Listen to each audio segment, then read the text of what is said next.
Hello, everyone. What? Trump and Putin want to talk business of once the Ukraine war ends. It's of no importance why it won't be easy or difficult or anything. Why is this conversation even under consideration? Why? I'm sorry. But do you guys all realize what we have happening here? Hey, you invaded your neighbor and murdered a bunch of civilians. Well, let's wrap this up quickly and then let's talk business. So what this is about the companies leaving Russia, which they totally should have, and good on them. And Trump seriously considering bringing American companies back in. What? Really? Well, you know what? The only hope for this not happening is that because he's incapable of ending this war, and we know Trump is not capable of ending this war, it's going to last longer than he's president or longer than the rest of his life. Well, it's a dirty job, but somebody has to do it. Somebody's finally talking to China about having their finger in the Russian invasion of Ukraine pie. We talked about China before. First of all, please do not tell me, oh, China's not involved. They're too smart for that. Apparently not. Because there's now plenty of documentation, plenty of proof, plenty of sources showing that China has been very actively supplying Russia's military-industrial complex with supplies, rations, parts, electronic components, and so on and so forth. So, yeah, they are involved. Second, of course, China is right there close to North Korea, and North Korea is involved even more by not just sending Russia supplies, but also sending thousands of troops. And the last but not the least, there was that uncomfortable capture of Chinese nationals in Ukraine fighting on Russia's side, which, based on China's response and trying to spin this, was a very uncomfortable moment for China because they did not want to have evidence of any direct involvement. And, it doesn't get much more direct than having your people there. So Macron had just warned China saying, you know what, this is bullshit. NATO has been kind of restricting itself to the boundaries of Europe so far. But you know what? If you're going to meddle in a war that is taking place in Eastern Europe, guess what? We are going to have to start forming alliances with your neighbors. And some of them might not at all be opposed to that. Japan, for example. Japan is very isolated out there. It has Russia on top. It has China and North Korea over there. Of course, South Korea is there too, and they're uncomfortably close to all of that. So, theoretically, yes, I very much can see how NATO could have a foothold in Asia. And of course, that is the last thing China wants. And Macron was honest about it. He said, I personally did not think it was a good idea to have NATO presence in Asia because I don't want to be involved in that mess. But you know what? You guys came barging into the mess that's taking place in Europe. And that changes everything. You've set the precedent. You started this.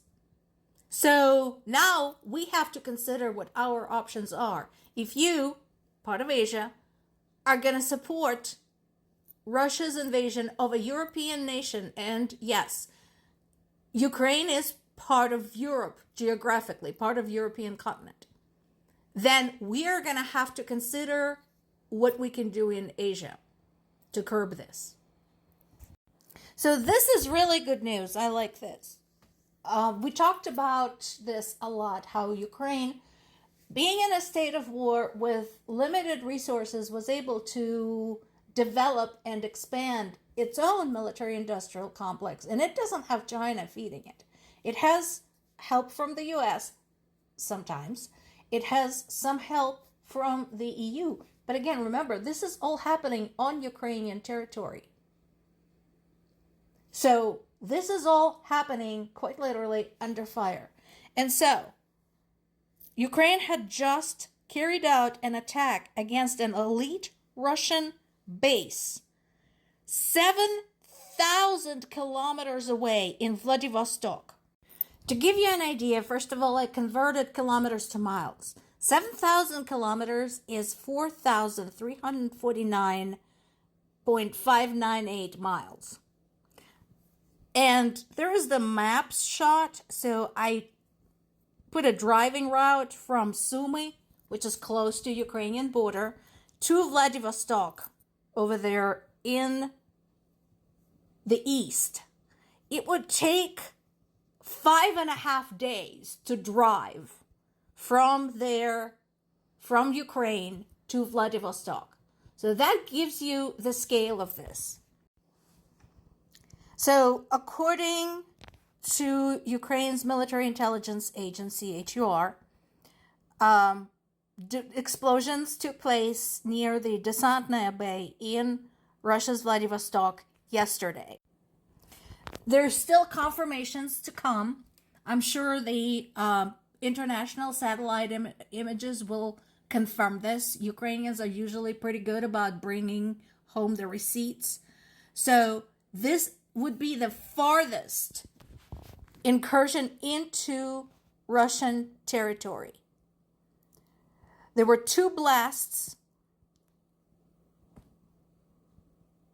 and according to Ukrainian sources, this is where 155th Separate Guards Marine Brigade was stationed, who has been actively involved in the invasion of Ukraine. So we're still waiting for confirmation of all of the details. But again, according to Ukrainian sources, there was damage to the buildings there. And that should shake up the Russians. Because again, this is not just, just your basic taking out a military base, but also the perception of it could be anywhere. They need to be scared. Because they've been terrorizing Ukrainians now for a very long time, and frankly, Ukrainians are fed up. There's still a conversation going on about potentially another meeting in Turkey to talk about something, some kind of progress. So far, Ukraine or anyone else haven't seen anything from Russia. They were promised a memorandum. So far, we haven't had any traffic on that at all. And there will be security advisors from other countries, which is a good thing because, again, I don't like Ukrainian delegation out there by themselves being bullied. The U.S. Senate is expected to start moving next week on a bill introducing more sanctions against Russia. Okay, there's going to be tariffs. Okay, well, that's something. Graham has been a rather vocal supporter of Ukraine, Republican Senator Lindsey Graham, and he's the one who's been talking about this bill. But again, my question to him is, if you support Ukraine, then why do you constantly support a man who has been cozying up to Putin? And then we're back to the material problem. Once again, Russia says they may possibly, maybe somehow consider the ceasefire if their demands are met. And for just the ceasefire is for Ukraine to stop mobilization, armed deliveries, and basically any other progress in their military. No, I don't think Ukraine will go for it. Just a guess. More to come.